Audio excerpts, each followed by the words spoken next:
അപ്പോൾ എല്ലാവർക്കും കേശുവിൻ്റെ വൃന്ദാവനത്തിലേക്ക് വീണ്ടും സ്വാഗതം. അപ്പോൾ ഇന്നിപ്പോൾ പോകാൻ റെഡി ആവണത് ഇന്നാണ് വല്യച്ഛൻ്റെ 16 അടിയന്തരം. അപ്പോൾ അതിന് പോകാനായിട്ട് ഞങ്ങൾ റെഡി ആവുകയാണ്. കേശുവിനെ സ്കൂളിലൊക്കെ ആക്കി ഉച്ചയായിട്ടാണ് പോണത്. അപ്പോൾ അതിൻ്റെ ബാക്കി കാര്യങ്ങളൊക്കെ ഉച്ചയ്ക്കല്ലേ ഉള്ളൂ. അങ്ങനെ ഞങ്ങളൊരു 12 മണിയൊക്കെ ആയപ്പോഴേക്ക് പോകാനായിട്ട് ഇറങ്ങിയാണ്. ഞാനിവിടെ റെഡി ആയിക്കൊണ്ടിരിക്കുന്നതേ ഉള്ളൂ. അപ്പോൾ ഞാൻ റെഡി ആകുമ്പോഴേക്ക് ചേട്ടൻ കടയിൽ നിന്ന് വരും. അങ്ങനെ ഇതും കൂടെ ആകുമ്പോഴേക്ക് അങ്ങനെയുള്ള ആ ഒരു കൊലയും കാര്യങ്ങളൊക്കെ അങ്ങ്. അപ്പോൾ ഇന്ന് വല്യച്ഛൻ്റെ 16 ഞാൻ പോകാനായിട്ട് റെഡിയായി. ഇന്ന് കേശുവിനെ കൊണ്ട് പോകണില്ല, കേശുവിനെ സ്കൂളിലാക്കി കൊണ്ടുപോയാൽ പറ്റൂല. അതുമല്ല ലീവ് എടുത്ത് ഇടയ്ക്ക് പറഞ്ഞില്ലേ കുറേ അവധി ആയതുകൊണ്ട് ലീവ് എടുത്ത് കേശുവിനെ നിർത്താൻ പറ്റൂല. അപ്പം ഞാൻ ഇവിടെ റെഡിയായി നിൽക്കുകയാണ്. ചേട്ടൻ ഇനി കടയിൽ നിന്ന് വരണം, വന്നിട്ട് ഇന്നിന് 16 പോകണം. 16 പോയിട്ട് വന്നിട്ട് ഇനി ഇവിടെ ഫുള്ളൊന്ന് അടിച്ചു വാരി തൂത്ത് വൃത്തിയാക്കി നാളെ തൊട്ട് വിളക്ക് എത്തിക്കണം. അപ്പോൾ നാളെ രാവിലെ എഴുന്നേറ്റ് അമ്പലത്തിൽ പോകണം. 17 അമ്പലത്തിൽ പോകണമെന്നാണല്ലോ. മുമ്പൊക്കെ പറയും 16 തന്നെ അമ്പലത്തിൽ പോകണമെന്ന്. ഇപ്പം അങ്ങനെയല്ല, 17 അന്ന് നാളെ രാവിലെ അമ്പലത്തിൽ പോയില്ലെങ്കിൽ പിന്നെ ഇനി 41 കഴിഞ്ഞ് പോവാമോ എന്നാണ് എന്നൊക്കെയാണ് പറയണത്. അപ്പോൾ എന്തായാലും ഇനി എനിക്ക് പോയിട്ട് വന്നതിന് ശേഷം ഒരുപാട് ജോലിയും കാര്യങ്ങളും ഉണ്ട്. അപ്പോൾ ഇനി പോയിട്ട് വരട്ടെ. പിന്നെ ഇവിടെ വല്യച്ഛൻ്റെ വീട് നമ്മളെ വീടിൻ്റെ അടുത്ത് തന്നെയാണ്, കുളത്തൂരിന് അപ്പുറമാണ്. സ്റ്റേഷൻ കടവെന്ന് പറയും. അപ്പോൾ നമുക്ക് പെട്ടെന്ന് പോയിട്ട് വരാവുന്ന ദൂരമേ ഉള്ളൂ. ഇനി അവിടെ ചെന്ന് അതിൽ പങ്കെടുത്തതിന് ശേഷം പിന്നെ കേശുവിനെ പോയി വിളിക്കണം. അപ്പോൾ സദ്യയായിരുന്നു. അത് 16 അന്ന് നമ്മൾ ചിക്കനും കൂട്ടിയാണ് സദ്യ കൊടുക്കുന്നത്. അപ്പോൾ അത് വെച്ചൊക്കെ കൊടുത്ത് അതിൻ്റെ ഞങ്ങളിപ്പോൾ അവിടെ നിന്ന് തിരിച്ചിറങ്ങിയാണ് വരാനായിട്ട്. ഇനി അവിടെ ചെന്നിട്ട് അവിടെ എണ്ണ തളിക്കും, ദേഹത്തൊക്കെ തളിയേക്കണം. അത് കഴിഞ്ഞിട്ട് അവിടെ എണ്ണ വെച്ചിട്ടുണ്ടായിരിക്കും. ആ എണ്ണ പുറത്ത് വെച്ചിരിക്കും. എണ്ണ എടുത്ത് തലയിൽ ഒരല്പം തലയിൽ തേച്ചും കൊണ്ടാണ് വരണത്. അങ്ങനെ സഞ്ചാന്യല്ല 16 കഴിഞ്ഞ്. അപ്പോൾ ആ ചടങ്ങൊക്കെ പിന്നെ 16 പോയപ്പോൾ ഞാൻ പിന്നെ അത് വീഡിയോ എടുത്തില്ല, അത് ശരിയല്ലല്ലോ. അപ്പോൾ അതുകൊണ്ട് അങ്ങനെയുള്ള സംഭവങ്ങൾ ഒന്നും വീഡിയോ എടുത്തില്ല. അപ്പോൾ 16 ചടങ്ങൊക്കെ കഴിഞ്ഞ്. അപ്പോൾ ഇനി ഇന്നത്തെ ജോലി എന്ന് പറഞ്ഞാൽ ഇത് നാളെ തൊട്ട് വിളക്ക് കത്തിക്കാനൊക്കെ പറ്റുള്ളൂ. നാളെ രാവിലെ അമ്പലത്തിൽ പോകണം. പിന്നെ വീടൊക്കെ എല്ലാം അടിച്ച് തൂത്ത് തുടച്ച് വൃത്തിയാക്കി ഇട്ടിട്ട് നാളെ രാവിലെ ഐശ്വര്യമായിട്ട് വിളക്ക് കത്തിക്കണം. അപ്പോൾ നമ്മൾ 16 ഇവിടെ ചടങ്ങെന്ന് പറഞ്ഞാൽ നമുക്ക് 16 തളിക്കും. അപ്പോൾ ഞാൻ ചെന്ന് തളിയൊക്കെ ഏറ്റ് പിന്നെ അവിടെ നിന്ന് തന്നെ കുറച്ച് എണ്ണ തലയിൽ തേച്ചുകൊണ്ട് വന്ന് നമുക്ക് പറ്റുമെങ്കിൽ അവിടെ തന്നെ കയറി കുളിച്ച് നമ്മളും കൂടെ ആ എണ്ണ തേച്ച് കുളിച്ച് കഴിഞ്ഞാൽ നമുക്കത് മാറുള്ളൂ. പക്ഷേ അവിടെ ഇപ്പോൾ കുളിക്കാനൊന്നും നമ്മളെങ്ങനെ, അതുകൊണ്ട് കുളിക്കാതെ ഇങ്ങ് വന്ന് എണ്ണ തേച്ചുകൊണ്ടാണ് വന്ന്. നമുക്കത് എണ്ണ എടുത്തുകൊണ്ട് വീട്ടിൽ വരാനും പറ്റില്ല, അങ്ങനെ കൊണ്ട് പോകാൻ പാടില്ല എന്ന് പറയും എണ്ണ. അപ്പോൾ ഒരല്പം എണ്ണ തലയിൽ ഇങ്ങനെ അമ്മ തേച്ച് തന്ന്. ഇനി പിന്നെ അത് കഴിഞ്ഞ് നേരെ വന്ന് കേശുവിനെ സ്കൂളിൽ നിന്ന് വിളിച്ചുകൊണ്ടാണ് വന്നത്. അപ്പോൾ കേശുവിൻ്റെ യൂണിഫോം കഴുകി ഇട്ടിട്ട് എനിക്കൊന്ന് കുളിക്കണം. കുളിച്ച് കഴിയുമ്പോൾ പിന്നെ ഈ പൊലയും കാര്യങ്ങളൊക്കെ അങ്ങ് മാറും എന്നാണ് ഞങ്ങളുടെ നാട്ടിലെ വിശ്വാസം. അപ്പോൾ ഇനി ഇതങ്ങ് ഇപ്പോഴേ കൈയോടനെ അങ്ങ് കഴുകിയിടാമെന്ന് വിചാരിച്ച് കഴുകിയിട്ടിട്ട് കുളിച്ചും കൂടെ കഴിഞ്ഞാൽ ഇത്രയും ദിവസം കൊണ്ടുള്ള കുറേ കാര്യങ്ങളങ്ങ് മാറിക്കിട്ടും. പിന്നെ അതങ്ങ് കഴുകിയിടട്ടെ.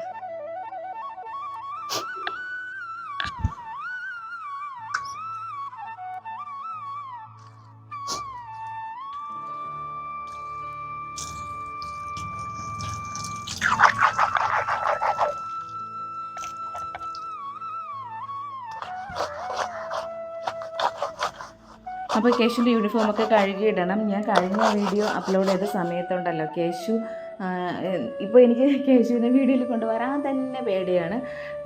ഭയങ്കരമായിട്ട് സ്ട്രൈക്കും കാര്യങ്ങളും ഭയങ്കര വാണിങ്ങൊക്കെയാണ് കേട്ടോ യൂട്യൂബിൻ്റെ സൈഡിൽ നിന്ന് വരണത്. ചെറിയ രീതിയിൽ ഉള്ള ഒരു കാര്യങ്ങൾ പോലും കേശു ഒരുപാട് കരയണതോ അല്ലെങ്കിൽ എന്തെങ്കിലും ഒരു ചിലപ്പോൾ തുണിയൊക്കെ ഇല്ലാതെ നിൽക്കണത് അല്ലെങ്കിൽ ഒരു ജട്ടി മാത്രം ഇട്ടുകൊണ്ട് നിൽക്കുന്ന വീഡിയോ ഉണ്ടായിരുന്നു കഴിഞ്ഞതിന്. അതിനെനിക്ക് ഞാൻ എന്തുമാത്രം അതിനെ കട്ട് ചെയ്ത് ഡിലീറ്റ് ചെയ്ത് കളഞ്ഞിട്ടും എനിക്ക് ഇങ്ങനെ ഞാൻ അപ്ലോഡ് ചെയ്യുമ്പോഴേക്ക് അത് യൂട്യൂബ് തന്നെ വീഡിയോ എന്ത് ചെയ്യുമെന്ന് വെച്ചാൽ അവർ തന്നെ അതിനെ ഡിലീറ്റ് ആക്കും. അങ്ങനെ കുറേ പ്രശ്നം ഉണ്ടായിരുന്നു. ഞാൻ ഒരുപാട് പിന്നെ ഒന്നേന്ന് ആ പോർഷൻസ് എല്ലാം കട്ട് ചെയ്ത് എഡിറ്റ് ചെയ്ത് കളഞ്ഞിട്ട് വീണ്ടും അപ്ലോഡ് ചെയ്താണ് ആ വീഡിയോ ഇട്ടത്.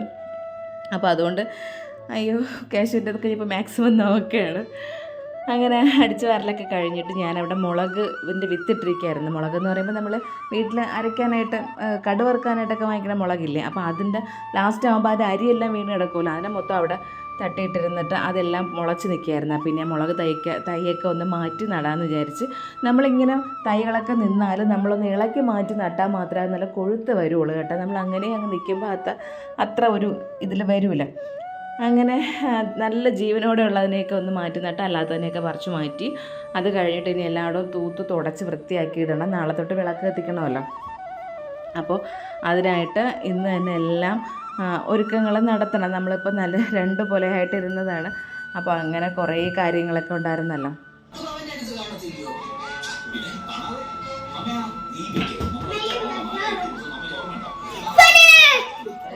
പുതിയ വാച്ച്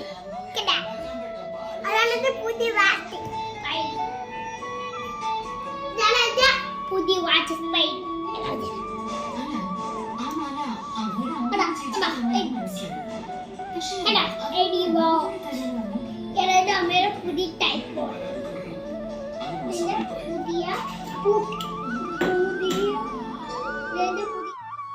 ഞാനവിടെ ഫോൺ ഓണാക്കി വെച്ചിട്ട് അടിച്ചു വാരിക്കൊണ്ട് നിന്നപ്പോഴാണ് ഈ സംഭവങ്ങൾ, ഞാനിത് കണ്ടില്ല കേട്ടോ, എഡിറ്റ് ചെയ്യാനായിട്ട് നിന്നപ്പോഴാണ് മോൻ്റെ ഈ സംസാരമൊക്കെ കേട്ടത്. എനിക്ക് നല്ല രസമായിട്ട് തോന്നിയതുകൊണ്ട് ഞാൻ ആ പോർഷൻ എഡിറ്റ് ചെയ്ത് കളഞ്ഞില്ല.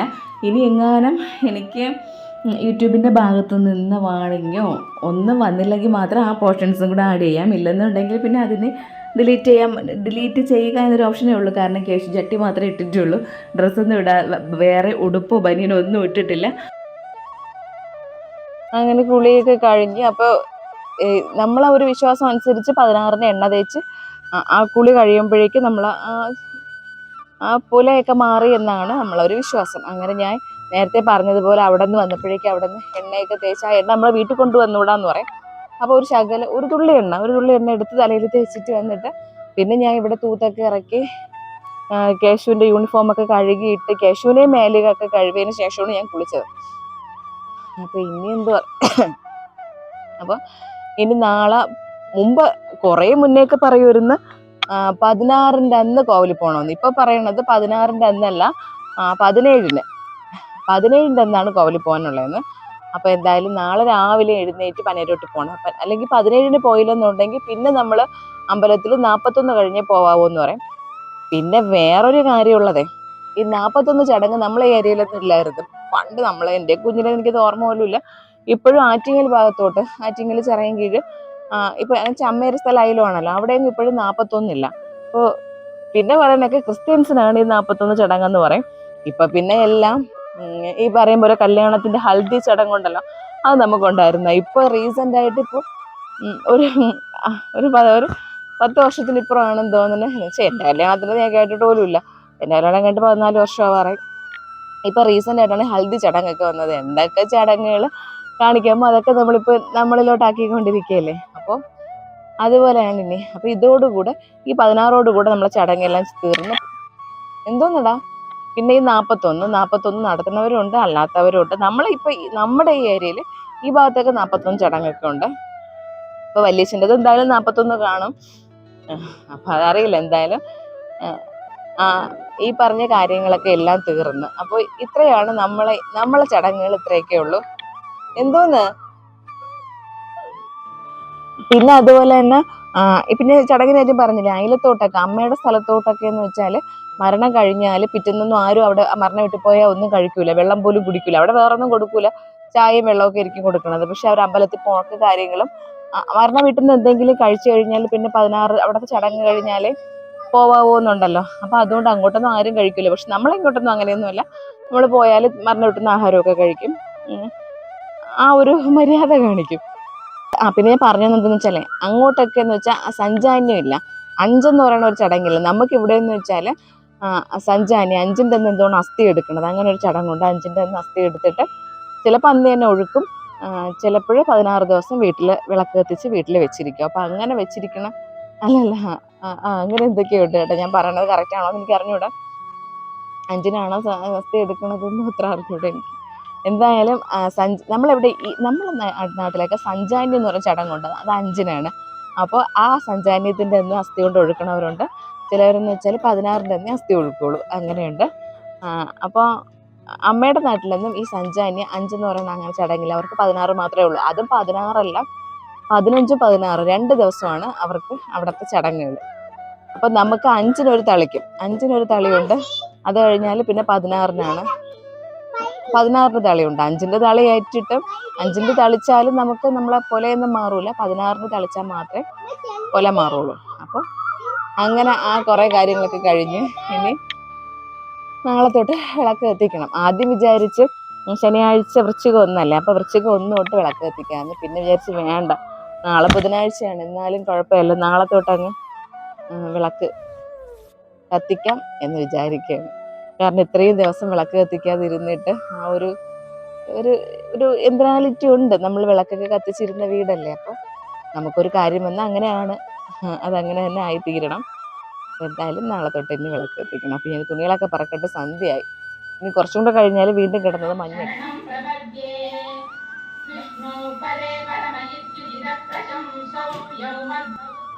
അങ്ങനെ തലേ ദിവസം എല്ലാം അടിച്ച് വാരി തൂത്ത് വൃത്തിയാക്കി ഇട്ടിരിക്കുകയായിരുന്നല്ലോ. പിറ്റേന്ന് എഴുന്നേറ്റ് എല്ലായിടവും തളിച്ച് തൂത്ത് തളിച്ചതൊക്കെ കളഞ്ഞതിന് ശേഷമാണ് വിളക്ക് കത്തിക്കണത്.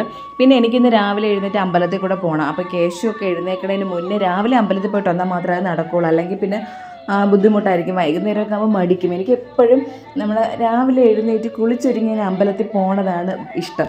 അതാകുമ്പോൾ നല്ലൊരു ഇതായിട്ടങ്ങ് പോകാമല്ലോ. പക്ഷെ പണ്ടിങ്ങനെയല്ലായിരുന്നു കേട്ടോ. പണ്ട് ചെറുതായിരുന്ന സമയത്ത് രാവിലെ പോകില്ല, വൈകുന്നേരം അമ്പലത്തിൽ പോവുള്ളൂ. പക്ഷെ ഇപ്പോൾ എനിക്കിത് മടിയാണ്, രാവിലെ പോകാനതാണ് താല്പര്യം. അങ്ങനെ എത്ര നാളായിതാ ഈ ഇങ്ങോട്ട് വന്നിട്ടെന്ന് പറയാൻ പറ്റില്ല, അവിടെ വരണമല്ലോ. അവിടെയൊക്കെ ഒന്ന് തുറന്ന് ഭഗവാനെയൊക്കെ കണ്ടിട്ട് തന്നെ എത്ര നാളായി, ഏകദേശം 1 മാസം അടുപ്പിച്ചായി. അങ്ങനെ അന്ന് ഞാൻ അമ്മയെ കൊണ്ട് വിളക്കൊക്കെ തേപ്പിച്ച് വെച്ചിരുന്നതുകൊണ്ട് പിന്നെ ഇന്നിപ്പോൾ തേച്ചതൊന്നുമില്ല, ഒന്ന് തുടച്ചെടുത്തതേ ഉള്ളൂ. എന്തോ ഭാഗ്യത്തിനാണ് അന്ന് അമ്മയെ കൊണ്ട് വിളക്ക് തേപ്പിച്ച് വെച്ചതില്ലെന്നുണ്ടെങ്കിൽ ഇന്ന് വിളക്ക് കൈകൊണ്ടെടുക്കുമ്പോൾ മൊത്തം പച്ച കളറിൻ്റെ ക്ലാവ് പോലെയൊക്കെ പിടിച്ച് അയ്യോ ഒരു നാശക്കോട്ടായിട്ട് ഇരുന്നതിനായിരുന്നു. അത് തന്നെ വിരണക്കേടായിരുന്നു നിൽക്കുമല്ലോ. അപ്പോൾ എന്തോ ആ സമയത്ത് വല്യച്ഛൻ മരിക്കുന്നതിന് മുമ്പായിരുന്നു. വല്യച്ഛൻ മരിച്ചതിന് ശേഷമാണെങ്കിൽ അമ്മയ്ക്കും പറ്റൂലായിരുന്നു. അമ്മയ്ക്ക് പൊലയില്ലെന്നുണ്ടെങ്കിൽ എപ്പോഴും മരണ വീടുമായിട്ട് സഹകരിച്ച് നിൽക്കുകയല്ലേ, എപ്പോഴും അവിടെ പോവുകയും ആഹാരം കഴിക്കുകയൊക്കെ ചെയ്യുന്നതുകൊണ്ട് പിന്നെ വിളക്കും കാര്യങ്ങളൊന്നും തൊടാനൊന്നും പറ്റില്ലല്ലോ. അപ്പോൾ ഞങ്ങൾ ഉപയോഗിച്ചുകൊണ്ടിരുന്ന എണ്ണയും തിരിയും സാമ്പ്രാണിത്തിരിയും എല്ലാം മാറ്റി പുതിയത് വാങ്ങിയതിന് ശേഷമാണ് ഇന്ന് വിളക്ക് കത്തിക്കുന്നത്. അപ്പോൾ ഇനി വിളക്ക് കത്തിക്കട്ടെ. വിളക്ക് കത്തിച്ചിട്ട് അമ്പലത്തിൽ പോകണം. അമ്പലത്തിൽ പോയിട്ട് വന്നിട്ട് വേണം ഇനി കേശുവിന് കൊണ്ടുവരാനുള്ള സാധന സാമഗ്രികളൊക്കെ ഉണ്ടാക്കാനായിട്ട്. മിക്കവാറും ഞാൻ ചെല്ലുമ്പോൾ അമ്പലത്തിൽ പോണ സമയത്ത് ഇപ്പോൾ ഒരു 5:45 കഴിഞ്ഞ് 6 മണി കഴിഞ്ഞതിന് ശേഷം അമ്പലത്തിൽ പോകുന്നതാണ് ഞാൻ വിചാരിക്കുന്നത്. ഞാൻ ചെല്ലണ സമയത്ത് ദീപാരാധന സമയമായിരിക്കാം. രാവിലെ 6:30 പൂജയുണ്ട്. പിന്നെ ഇനി ആ പൂജ കഴിഞ്ഞല്ലേ വരാൻ പറ്റുള്ളൂ. ഞാൻ അതും ഇങ്ങനെ ആലോചിക്കുന്നുണ്ട്. പൂജ കഴിഞ്ഞ് വന്നാൽ എങ്ങനെയൊക്കെ ആയാലും 7 മണിയാവും. പിന്നെ വന്നിട്ട് വേണം കേശുവിന് കൊണ്ടുപോകാനുള്ള കാര്യങ്ങളൊക്കെ ഒരുക്കാനായിട്ട്. അങ്ങനെ അത് പുതിയ സാമ്പ്രാണിത്തിരി വാങ്ങിച്ചുകൊണ്ട് വന്നതാണ് കേട്ടോ. ഇപ്പം ഈ തിരിക്കകത്ത് എന്തെങ്കിലുമൊക്കെ കാണുമല്ലോ ഗിഫ്റ്റായിട്ട്. അപ്പോൾ ഇതിലുണ്ടായിരുന്നത് തീപ്പെട്ടിയായിരുന്നു, വലിയ തീപ്പെട്ടിയായിരുന്നു കേട്ടോ.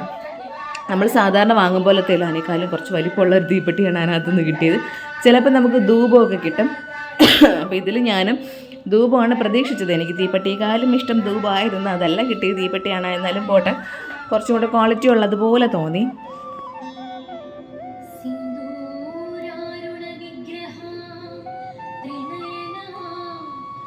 അയ്യോ, അങ്ങനെ കുറേ നാളേക്ക് ശേഷം വീട്ടിൽ വിളക്ക് കത്തിച്ച് ഒരു ഐശ്വര്യം വന്നതുപോലെയൊക്കെ ആയി. പിന്നെ പറഞ്ഞിട്ട് കാര്യമില്ല, നമുക്ക് ഓരോ കാര്യങ്ങൾ വരുമ്പോൾ നമുക്ക് അതിനനുസരിച്ച് നിന്നാലേ പറ്റുള്ളൂ. ഇതെല്ലാം നമ്മുടെ ജീവിതത്തിൻ്റെ ഒരു ഭാഗം തന്നെയാണ്. നമ്മൾ അക്സെപ്റ്റ് ചെയ്താലേ പറ്റത്തുള്ളൂ. അപ്പോൾ അങ്ങനെ വിളക്കെല്ലാം കത്തിച്ച് ഒരു എന്താ പറയുക, ഒരു ഉന്മേഷം വന്നതുപോലെയൊക്കെ. ഇനി ഒന്ന് അമ്പലത്തിൽ പോകണം.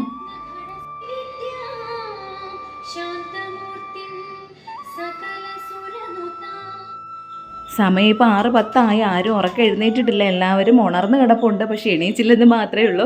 അങ്ങനെ ഞാൻ പോകാനായിട്ട് ഇറങ്ങിയാണ്. ഇപ്പോഴത്തെ കാര്യം അറിയാമല്ലോ, നല്ല മഞ്ഞുണ്ട് കേട്ടോ രാവിലെ എഴുന്നേൽക്കുമ്പോഴേക്ക്. പക്ഷേ നമ്മുടെ ഈ സ്ഥലത്തിൻ്റെ പ്രത്യേകത അനുസരിച്ച്, പ്രത്യേകതയെന്ന് വെച്ചാൽ ഞെരുങ്ങി വീടും ഫ്ലാറ്റും ഒക്കെ ആയതുകൊണ്ടായിരിക്കും മഞ്ഞ് അങ്ങനെ ഒരുപാട് വിസിബിളായിട്ട് കാണാൻ പറ്റില്ല. മഞ്ഞുണ്ടെന്ന് നമുക്ക് ഫീൽ ചെയ്യും, നല്ലൊരു ഒരു ചെറിയൊരു പുക പോലെയൊക്കെ കിടക്കും. പക്ഷേ നമ്മൾ കുറച്ച് ഉള്ളിലോട്ടൊക്കെ പോണ സമയത്ത് നല്ല രസമല്ലേ. ഈ സമയത്ത് രാവിലെ എഴുന്നേൽക്കുമ്പോൾ നല്ല മഞ്ഞിങ്ങനെ ആ വയലിലോട്ടൊക്കെ നോക്കുമ്പോഴൊക്കെ നല്ല മഞ്ഞും കാര്യങ്ങളൊക്കെ കാണും. എന്ത് രസമായിരിക്കും, എന്ത് ഫീലായിരിക്കും ഈ ഒരു സമയം. നമുക്ക് പിന്നെ ചില ദിവസങ്ങളിൽ ഇങ്ങനെ തലേദിവസം മഴയൊക്കെ പെയ്ത് ഏതെങ്കിലും ചില ദിവസങ്ങളിൽ അങ്ങനെ വല്ല ആണ്ടിലും ചിലപ്പോൾ നല്ല മഞ്ഞായിട്ട് രാവിലെ തോന്നും. അല്ലാത്തപ്പോൾ അങ്ങനെ കാണാനേ പറ്റില്ല. പണ്ടൊക്കെ ചിലപ്പോൾ കാണുമായിരുന്നിട്ടുണ്ട്. ഇത്രയും വീടൊന്നും ഇല്ലായിരുന്നല്ലോ.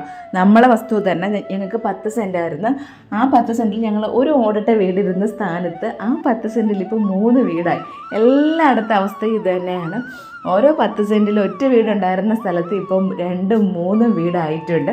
അപ്പോഴാ ആ ഒരു എന്തുമാത്രം ഞെരുങ്ങിയെന്ന് അറിയാമല്ലോ വീടിൻ്റെ കാര്യത്തിൽ. പണ്ട് തന്നെ 10 സെൻറ്റ് ഉള്ളപ്പോൾ തന്നെ നമ്മളെല്ലാവരും അടുത്തടുത്തോട്ട് താമസിക്കും പോലെ ആയിരുന്നു. അതിലിപ്പോൾ ആ 10 സെൻറ്റിൽ 3 വെച്ച് ഡിവൈഡ് ചെയ്ത് ഓരോ വീട് വരുമ്പോൾ പിന്നെ പറയുകയും വേണ്ടല്ലോ. പക്ഷെ വേറൊരു കാര്യമുള്ളത്, നമുക്കിങ്ങനെ ഭയങ്കര ധൈര്യമാണ്. ഒരു ചെറുതായിട്ടൊന്ന് വിളിച്ചാലും എല്ലാവരും കേൾക്കും, ഓടി വരും. പിന്നെ പുറത്തുനിന്ന് ഒരാളിങ്ങനെ വന്ന് നമുക്കിങ്ങനെയൊക്കെ വീട്ടിലൂടെ നമ്മൾ എന്താ പറയുക, റോഡിൽ കൂടെയൊക്കെ പോയാലും എല്ലാവരും ഒന്ന് ശ്രദ്ധിക്കും, അതാരാണ് പോണത്. അങ്ങനെയൊക്കെയുള്ള ആ നാട്ടിൻപുറം എന്നുള്ളതിൻ്റെ ആ കുറേ നന്മകളും കാര്യങ്ങളും അങ്ങനെയുള്ള കുറേ കാര്യങ്ങളും ഉണ്ട്. പക്ഷെ വേറൊരു കാര്യമുള്ളത്, നമുക്ക് ആരെയും കുറ്റം പറയാനും പറ്റില്ല. വീട്ടിലിരുന്നുകൊണ്ട് അതും ആൾക്കാർ കേട്ടോണ്ട് പോകുമല്ലോ. ഒന്ന് സമാധാനമായിട്ട് വഴക്ക് കൂടാൻ പോലും പറ്റില്ല, അപ്പോഴും എല്ലാവരും കേൾക്കും. അങ്ങനത്തെ കുഴപ്പങ്ങളുണ്ട്. അങ്ങനെ ഞാൻ എന്തായാലും അമ്പലത്തിലെത്തി.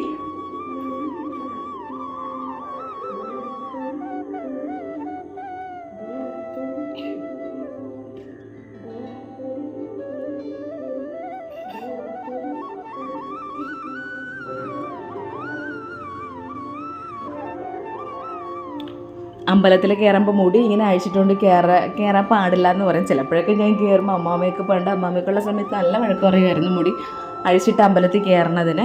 പിന്നെ ഞാനൊരു തൂക്കുപാത്രവും കൂടെ കൊണ്ടുവന്ന് പോകുമ്പോഴേക്ക് അമ്പലത്തിൽ നിന്ന് പുണ്യവെള്ളം കൂടെ വാങ്ങിച്ചുകൊണ്ട് പോകണം. വീട്ടിലൊക്കെ ഒന്നുകൂടെ ഒന്ന് തളിക്കണമല്ലോ. അപ്പോൾ അതിനായിട്ട് ഞാൻ പാത്രമൊക്കെ ആയിട്ടാണ് വന്നത്. പിന്നെ അതുപോലെ നമ്മൾ മണികെട്ട് അമ്പലത്തിൽ പോകുമ്പോൾ ഭയങ്കര സ്ട്രിക്റ്റ് ആണല്ലോ. ഞാൻ വേറൊരു അമ്പലത്തിൽ അങ്ങനെ കണ്ടിട്ടില്ല. അവിടെ അവർ നിർത്തി, വനിതാ പോലീസുകാർ നിർത്തി മുടി കെട്ടിച്ചിട്ട് മാത്രമേ അമ്മയെ കാണാനായിട്ട് അകത്ത് വിടുകയുള്ളൂ. അപ്പോഴാ കൊടുക്കണ ആ ഒരു ഇതുമായിട്ട് ആ ഒരു ശക്തിക്ക് അല്ലെങ്കിൽ ആ ഒരു ചൈതന്യത്തിന് എന്ത് ബഹുമാനമാണല്ലേ അവരെല്ലാം കൊടുക്കണത് തന്നെ. അങ്ങനെ അമ്പലത്തിൽ കയറി ചെന്നപ്പോഴേക്കും ഞാൻ വിചാരിച്ചതുപോലെ തന്നെ ആയിരുന്നു. എനിക്ക് അർച്ചനയൊക്കെ നടത്തണമായിരുന്നു. അർച്ചനയ്ക്ക് കൊടുത്തപ്പോഴേ പറഞ്ഞ് ഇനി പൂജ നേരമായി. അപ്പോൾ നമുക്ക് അവിടെ 3 നടയിലാണ് പൂജ. ഒന്ന് ആദ്യം ഭഗവാന്റെ ഗണപതിയുടെ നടയിൽ പൂജ കാണും. അത് കഴിഞ്ഞിട്ട് അർദ്ധനാരീശ്വരൻ്റെ നടയിൽ പൂജ കാണും. അതും കഴിഞ്ഞിട്ടാണ് അമ്മയുടെ നടയിൽ, മനേരമുള്ള അമ്മയുടെ നടയിൽ പൂജ. അങ്ങനെ 3 പൂജയും കഴിഞ്ഞിറങ്ങിയപ്പോൾ ഒത്തിരി ലേറ്റായി. 6:45 കഴിഞ്ഞ്, 6:45 7 മണി ആവാറായായിരുന്നു. പിന്നെ എല്ലായിടമൊക്കെ തൊഴുത് ഞാൻ എന്തെന്ന് വെച്ചാൽ 2 പൂജ കഴിഞ്ഞ് അമ്മയുടെ നടയിൽ പൂജ കുറച്ച് ലേറ്റാവും കഴിയാനായിട്ട്. അപ്പോഴേക്കും ഞാൻ പിന്നെ ഓടി താഴെ ഉപദേവതമാരെല്ലാം താഴെയല്ലേ ഇരിക്കണത്. അപ്പോൾ അവിടെയൊക്കെ ഒന്ന് തൊഴുത് പ്രാർത്ഥിച്ച് പോകുമ്പോഴേക്ക് അവിടുത്തെ പൂജയുടെ സമയം ഏകദേശമാവും. കുറച്ച് സമയമുണ്ട് പൂജയ്ക്ക്. നമ്മുടെ മെയിനായിട്ടുള്ള ഭാഗത്ത് പൂജ കുറച്ച് സമയമുണ്ടല്ലോ. അപ്പോൾ ഇതാ കണ്ടില്ലേ, പവിഴമല്ലിപ്പൂക്കളെല്ലാം വീണ് കിടക്കുകയാണ്. എനിക്ക് താഴെ എത്തുമ്പോൾ ഇതാണ് ഏറ്റവും ഇഷ്ടം. നല്ല രസമാണ് കേട്ടോ, പവിഴമല്ലി ഇങ്ങനെ പൂത്ത് ഇല്ലെങ്കിൽ തറയിൽ വീണ് കിടക്കണ കാണാനായിട്ട്. അതിൻ്റെ ആ ചുവപ്പ് തണ്ട് നല്ല ഭംഗിയാണ് കാണാനും. അങ്ങനെ അതെല്ലാം കഴിഞ്ഞ് പൂജയൊക്കെ കഴിഞ്ഞ് ഞാൻ തീർത്ഥം വാങ്ങിക്കാനായിട്ട് തൂക്കുപാത്രം അവിടെ വെച്ചിട്ടുണ്ട്. ഇനി നമ്മളെല്ലാവരും പോയിട്ട് വരണത് നോക്കി നിൽക്കുകയാണ്. പ്രസാദം വാങ്ങിച്ചിട്ട് വേണമല്ലോ പോകാനായിട്ട്. അങ്ങനെ എല്ലാവർക്കും തീർത്ഥമൊക്കെ തന്ന്, നമ്മൾ അമ്പലത്തിൽ മാത്രമാണോയെന്ന് എനിക്ക് അറിഞ്ഞുകൂടാ. തീർത്ഥം രാവിലെ തരുള്ളൂ, വൈകുന്നേരം തരൂല. എല്ലായിടും അങ്ങനെയാണോ എന്നെനിക്ക് അറിയില്ല. ഞാൻ ഇവിടുത്തെ കാര്യം ഞാൻ എപ്പോഴും പറയും പോലെ നമ്മളെ നാട്ടിൻപുറത്ത് നമ്മളെ സ്ഥലത്തുള്ള കാര്യങ്ങൾ മാത്രമേ എനിക്കറിയാവൂ. ഞാൻ അതാണ് പറയണത്. അതുകൊണ്ട് എല്ലായിടവും അങ്ങനെയാണെന്ന് ഞാൻ ഒരിക്കലും പറയണില്ല. നമ്മുടെ സ്ഥലത്തുള്ള കാര്യം അത് മാത്രമേ എനിക്കറിയാവൂ. അങ്ങനെ തീർത്ഥം വാങ്ങിച്ചതിന് ശേഷം പ്രസാദം ചന്ദനം തരും. അപ്പോൾ ചന്ദനമൊക്കെ വാങ്ങിച്ചിട്ട് പിന്നെ ഇനി ഞാൻ പറഞ്ഞില്ലേ അർച്ചനയ്ക്ക് കൊടുത്തിരിക്കുകയായിരുന്നു, സാധാ അർച്ചനയ്ക്ക്.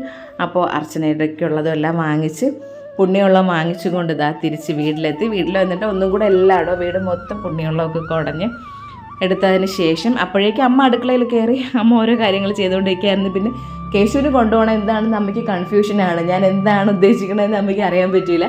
അപ്പോൾ അതുകൊണ്ട് അമ്മ ബാക്കി കാര്യങ്ങളൊക്കെ ചെയ്തിട്ട് മോൻ എന്താണ് നീ കൊണ്ടുപോകാനായിട്ട് എടുക്കണമെന്ന് ഇങ്ങനെ ചോദിച്ച് നിൽക്കുകയായിരുന്നു. അങ്ങനെ കേശുവിന് ഇടിയപ്പം കൊടുത്തു വിടണം എന്നാണ് ഞാൻ വിചാരിച്ചത്. അപ്പം ഇടിയപ്പത്തിൻ്റെ മാവ് ഇന്നലെ ചേട്ടൻ വാങ്ങിക്കൊണ്ട് വന്ന് അതുപോലെ തന്നെ ദോശയുടെ മാവ് ഇരിപ്പുണ്ടായിരുന്നു. അപ്പോൾ അമ്മയ്ക്ക് ടോട്ടലി കൺഫ്യൂഷനായിരുന്നു. ഞാൻ ഇടിയപ്പത്തിൻ്റെ മാവ് എടുത്ത് വെച്ചിട്ട് പോയതുകൊണ്ട് എന്താണ് ഉണ്ടാക്കണതെന്നുള്ളത്. അങ്ങനെ വന്നിനി മുട്ടയൊക്കെ അവിക്കണം. പിന്നെ അതുപോലെ വരാൻ നേരത്തെ ഒരു കടയിൽ കയറി മുട്ട ചോദിച്ചപ്പോഴുണ്ട്, മുട്ട തന്നില്ല. മുട്ട തരാത്ത കാര്യം വേറൊന്നുമില്ല, ആൾക്ക് അവിടെ ഭയങ്കര ജോലി തിരക്കായതുകൊണ്ട് മുട്ട എടുത്തു തരാൻ സമയമില്ലെന്ന്. പിന്നെ നല്ല സന്തോഷമായിട്ട് അമ്പലത്തിലൊക്കെ പോയിട്ട് വന്നിട്ട് ഇതൊക്കെ കേൾക്കുമ്പോഴല്ലോ നമുക്ക് ദേഷ്യം വരുമല്ലോ. മുട്ട ഇല്ലാഞ്ഞിട്ടാണെങ്കിൽ കുഴപ്പമില്ല. അങ്ങനെ പിന്നെ അവിടുത്തെ ജോലിക്കാരനായിരുന്നു. പിന്നെ അതിൻ്റെ ഓണർ ആ ചേട്ടനെ വിളിച്ചിട്ട് എന്തെങ്കിലും നിങ്ങൾ മുട്ട വാങ്ങിക്കൊടുക്കുന്ന എന്ത് പറയട്ടെ വിൽക്കാനല്ലേ വെച്ചിരിക്കണത് എന്നൊക്കെ ചോദിച്ച്. അപ്പോൾ പുള്ളിക്കാരൻ ഒന്നും അറിഞ്ഞില്ല. ഇപ്പം അങ്ങനെയാണല്ലോ എല്ലാ കാര്യത്തിലും. നമ്മളിപ്പോൾ ഏതൊരു കടയുടെ കാര്യം എടുത്താലും അങ്ങനെ തന്നെയാണ് കേട്ടോ. അതിൻ്റെ ഓണറിന് പ്രശ്നം കാണില്ല. ഓണർ പഞ്ചപാവമായിരിക്കും. കാരണം അയാൾക്ക് കസ്റ്റമറാണല്ലോ കിങ്. പക്ഷേ അവിടെ ജോലിക്ക് നിൽക്കുന്ന ആൾക്കാരുണ്ടല്ലോ, എൻ്റെ പൊന്നോ, അവർക്ക് നമ്മൾ വേണമെങ്കിൽ വാങ്ങിക്കണം, ഇല്ലെങ്കിൽ കളഞ്ഞിട്ട് പോകണം എന്നുള്ള രീതിയാണ്. എല്ലായിടത്തും കാര്യമല്ല ഞാൻ പറയുന്നത്, ചില കടകളിലെ കാര്യം. ചിലതെന്ന് വെച്ചാൽ ഒരു 80% അങ്ങനെ തന്നെയാണ്. നമ്മൾ പറയൂലേ, മൂർത്തിയേക്കാളും വലിയ ശാന്തിയുള്ള കാലമെന്ന്. അതാണ് ഇപ്പോഴത്തെ അവസ്ഥ. അങ്ങനെ പിന്നെ ചേട്ടൻ വേറൊരു കടയിൽ പോയാണ് മുട്ടയൊക്കെ വാങ്ങിക്കൊണ്ട് വന്നത്. പിന്നെ മുട്ടക്കറിയുടെ റെസിപ്പി ചോദിച്ചവർക്കാണ് ഞാൻ ഈ കാണിക്കുന്നത്. എൻ്റെ കുക്കർ മുട്ടക്കറിയാണ്. അപ്പോൾ കുക്കർ എടുത്ത് വെച്ച് അതിലേക്ക് എണ്ണ ഒഴിച്ച് ഇഞ്ചി വെളുത്തുള്ളി പേസ്റ്റ് ഇട്ട് തക്കാളി ഇട്ട് ഇനി പച്ചമുളകും കൂടെ കട്ട് ചെയ്തിട്ട് കൊടുക്കണം. അത് കഴിഞ്ഞിട്ട് നമ്മൾ അരിഞ്ഞു വെച്ചിരിക്കുന്ന സവാളയും കൂടെ അതിലേക്ക് ഇട്ട് കൊടുത്തിട്ട് കുറച്ച് ഉപ്പും കൂടെ ഇട്ട് കൊടുത്ത് ഒന്ന് വഴറ്റിയെടുത്താൽ മതി. നമ്മൾ സാധാരണ മുട്ടക്കറി വയ്ക്കുമ്പം മറ്റേ സംഭവങ്ങളെല്ലാം ഒന്ന് വഴണ്ട് വന്നതിന് ശേഷമായിരിക്കും കുറച്ച് സവാള ഇട്ട് കൊടുക്കുന്നത്. ഇതിലങ്ങനെ ഒന്നും വേണ്ട. പെട്ടെന്നായോ എനിക്ക് ഇങ്ങനെ കുക്കറിൽ മുട്ടക്കറി വെക്കാമെന്ന് ആരൊക്കെയോ ആണ് എനിക്ക് കമൻറ്റ് ചെയ്ത് പറഞ്ഞത്. അവരെയൊക്കെ ഞാൻ ഇപ്പോൾ കൈ എടുത്ത് തൊഴയാണ്. സത്യം പറഞ്ഞാൽ എന്ത് ഈസിയാണെന്നറിയുമ്പോൾ മുട്ടക്കറി വയ്ക്കാൻ. എങ്ങനെ വെച്ചാലും അത് അടിപൊളി ടേസ്റ്റുമാണ് കേട്ടോ. അല്ലെന്നുണ്ടെങ്കിൽ നമ്മൾ സാധാരണ മുട്ടക്കറി വയ്ക്കുമ്പോൾ മുട്ട ഇങ്ങനെ അത് വഴറ്റി നല്ല വെന്ത് കിട്ടുകയില്ല. എത്ര സമയം എടുക്കും ഉള്ളി വഴട്ട് വരാനൊക്കെ. ഇതൊന്നും അറിയണ്ട, ഇങ്ങനെ അങ്ങ് വെച്ചിട്ട് ഇതെല്ലാം കൂടെ ഒന്ന് വഴറ്റിയതിന് ശേഷം വെള്ളം ഒഴിക്കുകയും ചെയ്യരുത്. വെള്ളം ഒഴിക്കുക, അത് ഒരു 3 വിസിൽ അതിലങ്ങ് പോയി വരണം. അത് കഴിയുമ്പോൾ നമ്മൾ എടുക്കുമ്പോൾ ഒരല്പം ചെറുതായിട്ടൊന്ന് അടിയിൽ പിടിച്ചതുപോലെ നമുക്ക് തോന്നും. അങ്ങനെ വരണം. അതിൽ നമുക്ക് ഒരു ടേസ്റ്റ് വ്യത്യാസം വരില്ല. നല്ല കറുത്തിരിക്കുകയും ചെയ്യും. അത് കാണാനായിട്ട് നല്ല ഇതായിട്ട് നന്നായിട്ട് വെന്ത് വരും. എന്തോന്ന് സവാളയെല്ലാം. അപ്പോൾ ഇതാ കേശൂരിന് രാവിലെ കൊടുത്തു വിടാനായിട്ട് മുന്തിരിയും പേരയ്ക്കയും കൂടെ കട്ട് ചെയ്ത് കൊടുത്ത്, പേരയ്ക്ക കട്ട് ചെയ്തിട്ടിട്ട് മുളക് പൊടി ഉപ്പും കൂടെ അതിൽ ചെറുതായിട്ടൊന്ന് സ്പ്രെഡ് ചെയ്ത്, ഞാനിവിടെ പേരയ്ക്കയും മാങ്ങി കഴിയുമ്പോൾ ഇത് കഴിക്കുമ്പോഴും മുളക് പൊടി ഉപ്പും കൂട്ടിയാണ് കഴിക്കുന്നത്. അപ്പോൾ കേശുവിനും അത് ഭയങ്കര ഇഷ്ടമാണ് അങ്ങനെ കഴിക്കാനായിട്ട്. അപ്പോൾ ഞാൻ മുട്ടക്കറി വയ്ക്കുന്ന സമയം കൊണ്ട് അമ്മ അവിടെ ഇടിയപ്പമൊക്കെ റെഡിയാക്കി. അപ്പോഴിതാ കണ്ടില്ലേ, നമ്മൾ സവാള നന്നായിട്ട് വഴഞ്ഞു വന്നിട്ടുണ്ട്. ഇനി അതിലേക്ക് നമുക്ക് വേണമെങ്കിൽ ഒരല്പം വെള്ളം ഒരല്പം വെള്ളം മതി ഒഴിച്ചു കൊടുത്തിട്ട് 2 വിസിലും കൂടെ പോയിച്ചെടുക്കാം. അപ്പോൾ ഞാനിപ്പോൾ സമയം കുറവായതുകൊണ്ട് അതിൽ തന്നെ കുറച്ച് മഞ്ഞൾപ്പൊടിയും കുറച്ച് വറുത്ത മുളക് പൊടിയും കുറച്ച് മല്ലിപ്പൊടിയും ഒരല്പം ഉലുവാപ്പൊടിയും പെരിഞ്ജീരകം ഉണ്ടെങ്കിൽ പെരിഞ്ജീരകം ഇട്ട് കൊടുക്കാം, അല്ലെങ്കിൽ ഗരം മസാല പൊടി ഇട്ട് കൊടുക്കാം. മസാല എന്താ നമ്മുടെ ഇഷ്ടത്തിന് ഇട്ട് കൊടുക്കാം. ഇത്രയും സംഭവങ്ങളും കൂടെയൊക്കെ ഇട്ടിട്ട് ഒന്നും കൂടെ ഒന്ന് വഴറ്റിയതിന് ശേഷം ഞാൻ എന്ത് ചെയ്യുന്നു വെച്ചാൽ ഒരല്പം വെള്ളം ഒഴിച്ചിട്ട് ഒന്നും കൂടെ മസാലയൊക്കെ ഇട്ട് കൊടുത്തിട്ട് 2 വിസിലും കൂടെ പോയിച്ചെടുത്ത്. അപ്പോൾ അല്ലെന്നുണ്ടെങ്കിൽ നമുക്ക് അല്ലാതെ തന്നെ വീണ്ടും 2 വിസിലും കൂടെ കഴിഞ്ഞതിന് ശേഷം വേണമെങ്കിൽ മസാലകൾ ഇട്ട് കൊടുക്കാം. ഇപ്പം തന്നെ ഇതെല്ലാം നന്നായിട്ട് വെന്ത് വന്നിട്ടുണ്ട്. പക്ഷേ എനിക്ക് ഒന്നും കൂടെ വേവണം എന്നുള്ളൊരാഗ്രഹം ഉള്ളതുകൊണ്ടാണ് ഞാനിതെല്ലാം ഒന്നും കൂടെ ഒരു 2 വിസിലും കൂടെ പോയിച്ചെടുക്കണം. നമുക്കിപ്പോൾ ചിക്കൻ കറി വയ്ക്കണമെങ്കിലോ അല്ല മട്ടനോ ബീഫോ എന്ത് വെച്ചാലും നമ്മൾ ഉള്ളി വഴറ്റിയെടുക്കേണ്ട എന്ത് സംഭവം വെച്ചാലും നമുക്കിതുപോലെ ഉള്ളി വഴറ്റിയെടുത്തിട്ട് വെച്ചാൽ നല്ല അടിപൊളിയായിട്ട് നമുക്കത് കിട്ടും. നന്നായിട്ട് ഉള്ളി നന്നായിട്ട് വെന്ത് കിട്ടും. എനിക്കിപ്പോഴും ആ ഒരു ശ്വാസം മുട്ടൽ ഒരു ഇളുപ്പ് പോലെയാണ് വരണത് കേട്ടോ. കുറച്ചധികം നേരം സംസാരിക്കുന്ന സമയത്ത് ഇങ്ങനെ എനിക്ക് അറിഞ്ഞൂടെ, എനിക്ക് ഇന്ന് വരെ ഇങ്ങനെ വന്നിട്ടില്ല. എനിക്ക് ആദ്യത്തെ അനുഭവമാണ് ഇതെല്ലാം. അപ്പോൾ ആ ഒരു ഇളുപ്പ് പോലെയാണ് ഇങ്ങനെ തോന്നണത്. അങ്ങനെ നമ്മുടെ മുട്ടക്കറി നല്ല കിടിലനായിട്ട് വെന്ത് വന്നിട്ടുണ്ട്. ഇനി അതിൽ കുറച്ച് ചൂടുവെള്ളം. അപ്പോൾ ഇങ്ങനെ ഈ ഒരു കൺസിസ്റ്റൻസി മതി എന്നുണ്ടെങ്കിൽ ഇങ്ങനെ എടുക്കാം. എനിക്കിതാണ് ഇഷ്ടം. ഞാൻ എപ്പോഴും പറയും പോലെ ഇവിടെ അമ്മയ്ക്കും മോനും അത് അത്ര പറ്റൂല, അവർക്ക് കറി വേണം. അപ്പോൾ ഞാൻ അതുകൊണ്ട് കുറച്ചതിനെ കറിയാക്കി. പിന്നെ മുട്ട വാട്ടാനായിട്ട് വെച്ചിരിക്കുകയായിരുന്നു. ചേട്ടൻ നാടൻ മുട്ട വാങ്ങിച്ചുകൊണ്ട് വന്ന്. അപ്പോൾ ചേട്ടനും ചെറിയ ചുമയും കാര്യങ്ങളൊക്കെ ഉണ്ട്. അപ്പോൾ ഞാനും ചേട്ടനും കൂടെ ഇപ്പോൾ 2 മുട്ട വാട്ടിയെടുത്ത്. അപ്പോൾ കേശുവിന് ഒരു മുട്ട അവിച്ചും എടുത്തിട്ടുണ്ട്. പിന്നെ മോന് വാട്ടി കൊടുക്കാനായിട്ട് ഇപ്പോൾ പറ്റൂല, ആൾ ഒരുങ്ങി നിൽക്കുകയാണ്. ചിലപ്പോൾ ഇതുവരെ മുട്ട വാട്ടി കുടിച്ചിട്ടില്ല, അവിച്ചും പൊരിച്ചൊക്കെ കുടിച്ചിട്ടുള്ളൂ. എങ്ങനെ മുട്ട വാട്ടി കൊടുക്കുന്ന സമയത്തെ തുപ്പ എന്തെങ്കിലും ചെയ്യണമെങ്കിൽ യൂണിഫോമൊക്കെ ഇട്ട് നിൽക്കുകയാണ്. പിന്നെ ഇനി എല്ലാം ഒന്നേന്ന് അഴിച്ച് പറക്കിയിട്ട് ഒന്നും കൂടെ കുളിപ്പിച്ചിട്ടേ മോനെ വിടാൻ പറ്റുള്ളൂ. മുട്ടയുടെ സ്മെല്ല് അറിയാമല്ലോ. അങ്ങനെ ഞാനും ചേട്ടനും കൂടെ മുട്ട വാട്ടി അതിൽ കുരുമുളക് ഉപ്പുമൊക്കെ ഇട്ട് കഴിക്കുകയാണ്. അപ്പോൾ അന്ന് ഞാൻ നാടൻ മുട്ട അല്ലാത്ത മറ്റേ മുട്ട ഇട്ടപ്പോൾ എല്ലാവരും പറഞ്ഞില്ലേ, അല്ല മുട്ട കഴിച്ചപ്പോൾ എല്ലാവരും പറഞ്ഞില്ലേ, അയ്യോ ഇങ്ങനെയല്ല ഇതുകൊണ്ടല്ലെന്ന് എനിക്ക് അറിയാമായിരുന്നു. പിന്നെ ഞാൻ അതിന് സഹി ഇട്ട് അങ്ങ് കുടിച്ചെന്നേ ഉള്ളൂ. അങ്ങനെയാണ് ചേട്ടൻ ഇപ്പം നാടൻ മുട്ട വാങ്ങിക്കൊണ്ട് വന്നത്. അപ്പോൾ മുട്ടയൊക്കെ വാട്ടി കുടിച്ചിട്ടാണ് ഇനി മോനെ കൊണ്ട് സ്കൂളിലാക്കുക. ഇന്ന് സ്കൂളിലാക്കാനായിട്ട് പോണത്. അങ്ങനെ ആളും കുളിച്ചൊരുങ്ങി. അപ്പോൾ ഞാൻ കോവിലിൽ പോയിട്ട് വന്നപ്പോഴേക്കും ഭയങ്കര കേശു ഇവിടെ ഉണർന്ന് കേശു അച്ഛനെയും കൊണ്ട് നടയിലിരിപ്പുണ്ടായിരുന്നു. രണ്ടാളും കൂടെ ചായയൊക്കെ കുടിച്ച് പത്രമൊക്കെ വായിച്ചു. ഞാൻ വന്നപ്പോൾ കുറേ ചാട്ടമായിരുന്നു എൻ്റെ അടുത്ത്. അമ്മ എന്തുകൊണ്ട് എന്നെ കൊണ്ട് പോയില്ല, എന്നെ വിളിച്ചേക്ക് ഞാൻ വരുമായിരുന്നല്ലോ, അമ്മ ഒറ്റയ്ക്ക് എന്തിനു പോയി കോവിലിൽ എന്നും പറഞ്ഞ് കേശുക്കെ. കാരണം കേശുവും കുറേ ദിവസമായില്ലേ പോയിട്ട് അമ്പലത്തിലൊക്കെ. അങ്ങനെ എന്നെ മുട്ടയൊക്കെ വാട്ടി കുടിച്ചിട്ട് ഇനി നേരെ കേശുവിനെ കൊണ്ടാക്കിയിട്ട് വരാം. അയ്യോ, കേശുവിനെ കൊണ്ടാക്കുന്നതിന് മുന്നേ മുട്ടക്കറി പറഞ്ഞു തീർന്നില്ലല്ലോ. അപ്പോൾ മുട്ടക്കറി അവിടെ റെഡിയായി വരണതേ ഉള്ളൂ. അപ്പോൾ മുട്ട അവിക്കാനായിട്ട് വെച്ചിരിക്കുകയായിരുന്നു. മുട്ടക്കറിക്കുള്ള മുട്ട സത്യം പറഞ്ഞാൽ ഞാനത് ഓർത്തില്ല. രാവിലെ ഒരു മുട്ട വാട്ടി കുടിക്കുകയും ചെയ്ത് വീണ്ടും മുട്ട അവിക്കുകയും ചെയ്തു കേട്ടോ മുട്ടക്കറിക്കായിട്ട്. അങ്ങനെ കേശുവിനുള്ള ഒരു നാടൻ മുട്ട കേശുവിനെ അവിച്ച് വെച്ചിരിക്കുകയാണ്.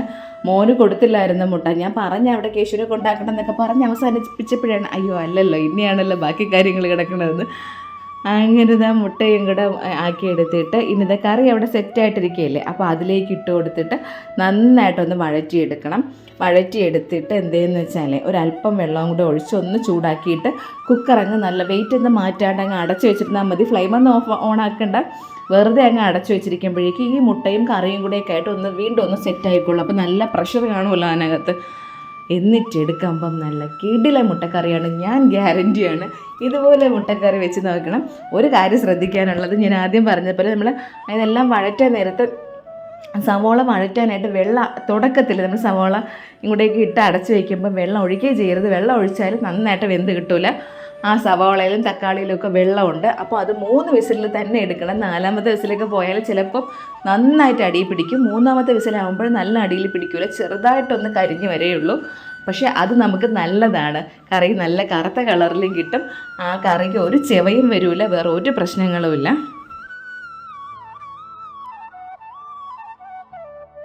അങ്ങനെ കേശുവിന് മുട്ടയൊക്കെ കൊടുത്ത് മോനൊക്കെ കൊണ്ട് സ്കൂളിലാക്കി വന്ന് ഇനി ഉച്ചത്തേക്കുള്ള സംഭവങ്ങളൊക്കെ ഉണ്ടാക്കണമല്ലോ.